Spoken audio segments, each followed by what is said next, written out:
Beak Break. The sun had already set, and the darkness of the night was setting in. Emily was driving home from work, exhausted from a long day at the office. She was looking forward to a hot shower, a warm meal, and her cozy bed. However, her peaceful drive was interrupted by a series of loud thuds on her windshield. At first, she thought it was just some rocks that had been kicked up by the tires of the car in front of her.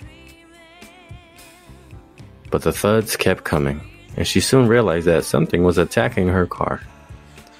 Emily looked up and saw a swarm of birds, large black crows, dive-bombing her car. She swerved the car, trying to avoid the birds, but they kept coming. They seemed determined to shatter her windshield. Emily rolled down her window and screamed, hoping that sound would scare them away, but it only seemed to make them more aggressive. Emily realized she needed to take action. She slammed on the brakes, and the car screeched to a halt. She quickly got out of the car and ran to the back, hoping to find something to defend herself. As she rummaged through the trunk, she found a bottle of windshield washer fluid. She grabbed it and sprayed it at the birds, hoping that the liquid would deter them. To her surprise, the birds retreated and flew away. Emily got back in the car, relieved that the attack was over. But as she drove away, she couldn't shake the feeling that the birds were following her. She looked in the rearview mirror and saw a few crows perched on the telephone wires, watching her intently. As she drove on, the crows continued to follow her. She soon realized that the attack was far from over.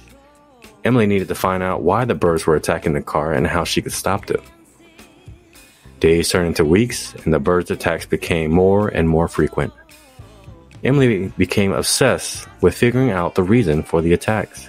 She talked to the bird experts, researched online, and even hired a private investigator. She discovered that the crows were attacking her car because they were defending their territory.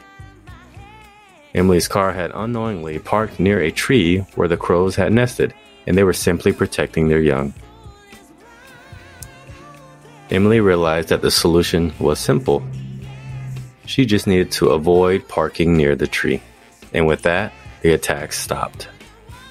But Emily couldn't help but think that there was something more to the attacks. She couldn't shake the feeling that the birds were trying to tell her something important. She just didn't know what it was.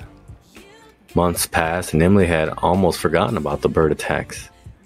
But one day, as she was driving to work, she saw a crow perched on a signpost staring at her. She felt a chill run down her spine, and she knew that the birds weren't done with her yet. She wondered what they wanted, what message they were trying to convey. And then, as if on cue, the crow took off and flew away. Emily watched it until it disappeared from sight, and then she continued on her way. She still didn't know what the birds were trying to tell her, but she knew that one day she would find out.